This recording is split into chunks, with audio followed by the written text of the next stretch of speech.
This is what a narcissist really wants after you leave them. Hi everyone, welcome back to another video.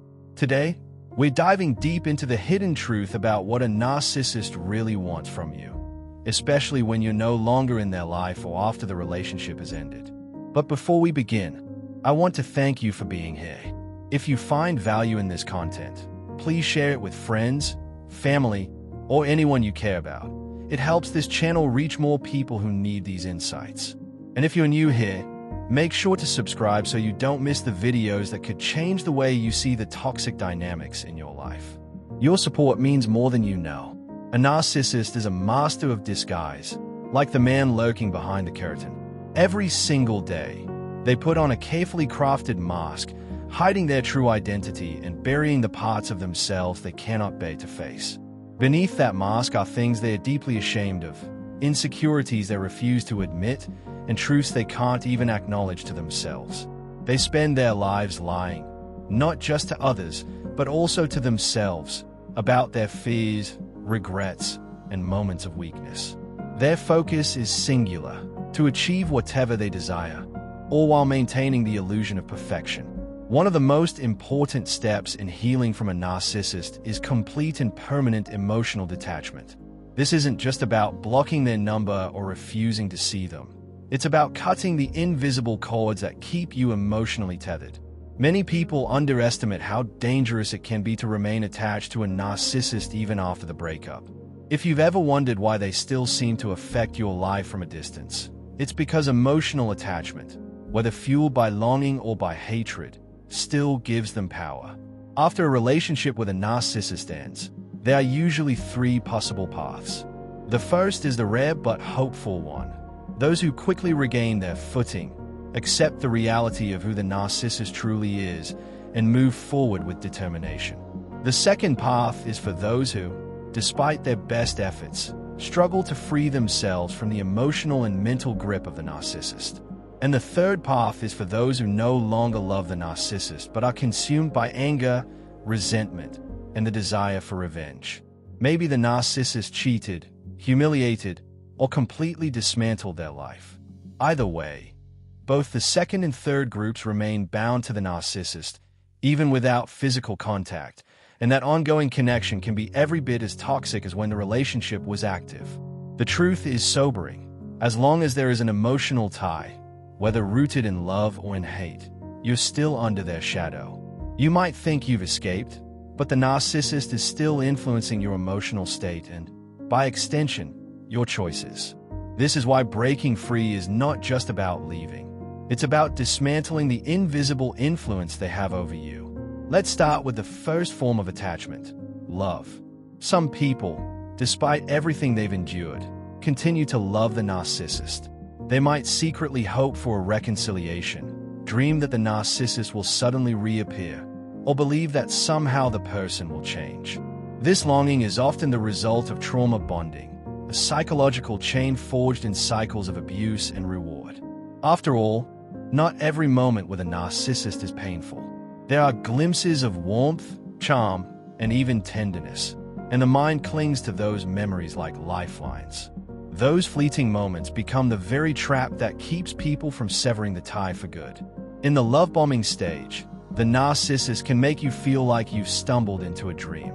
They treat you with respect, shower you with affection, and seem to see and value the very core of who you are.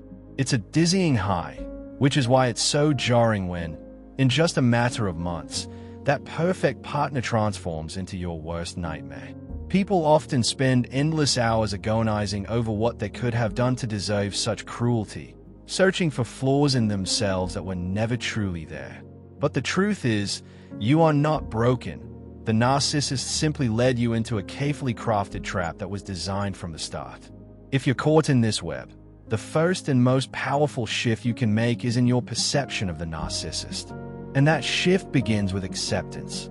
You must see, without romanticizing, that they are not who they presented themselves to be. This is the first step to breaking free, whether you're dealing with a trauma bond or any other toxic attachment. For those who still find themselves longing for the narcissist, even while knowing the damage they cause, it's almost always a sign that a trauma connection is still in place, and it has to be dismantled. One of the most effective tools for this is journaling. Write down every cruel word, every betrayal, every moment that made you feel small, and how it impacted you emotionally.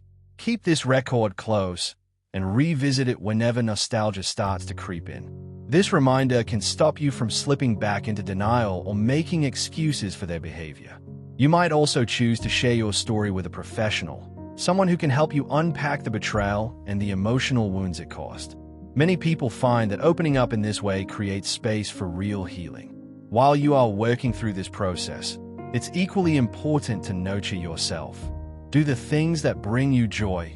Surround yourself with people who make you feel safe and valued, and make space for moments that spark genuine happiness. This will not only help rebuild your confidence, it will strengthen your resistance to the narcissist's influence. As a form of self-love, keep a separate journal filled only with affirmations, positive reflections about yourself, loving thoughts about the people who truly matter, and inspiring notes about your goals and dreams. Over time, this becomes a powerful anchor for your identity outside of the narcissist's shadow. Now, let's address the other form of attachment. Hatred so intense that it keeps you just as bound to the narcissist as love would. This is a trap that many fall into without realizing it. Holding on to deep resentment may feel like strength, but in reality, it is far more destructive to your own health than it could ever be to theirs. If you find yourself constantly anxious about what they might do next, or replaying scenarios in your mind, you are feeding your body a steady diet of stress and negativity. Day after day, this wears down your nervous system, drains your energy, and leaves you feeling mentally and physically depleted. The emotional investment is the same, whether it's fueled by longing or by loathing. And in both cases, the narcissist benefits from your attention. By continuing to fixate on them, you're essentially allowing them to feed off you without lifting a finger. They no longer need your time, your presence, or even your direct communication, because as long as they occupy your thoughts, they still hold power. The real victory comes when you strip that power away. We should aim to reach a place where we've learned everything there is to know about them, and we're simply uninterested. A place where they no longer have the ability to provoke an emotional reaction from us. Even if we must see them or deal with them in some capacity, they no longer register in our emotional world. That is the moment you are truly free. Not because they've changed, but because they no longer matter. One of the most important truths to understand is that narcissists have a way of draining you emotionally, sometimes without you even realizing how much of yourself you've given away.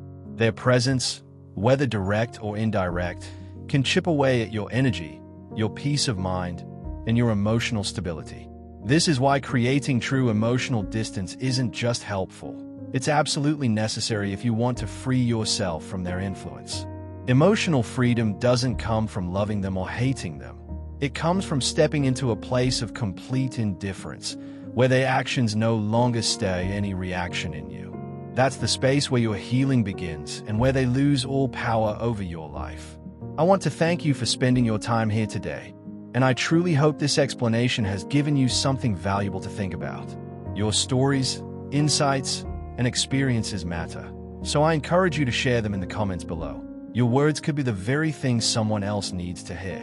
If you haven't already, consider subscribing to the channel and hitting the notification bell so you won't miss any future videos. Your support means a great deal, and together, we can keep building a space where awareness and healing thrive. Thank you for being here.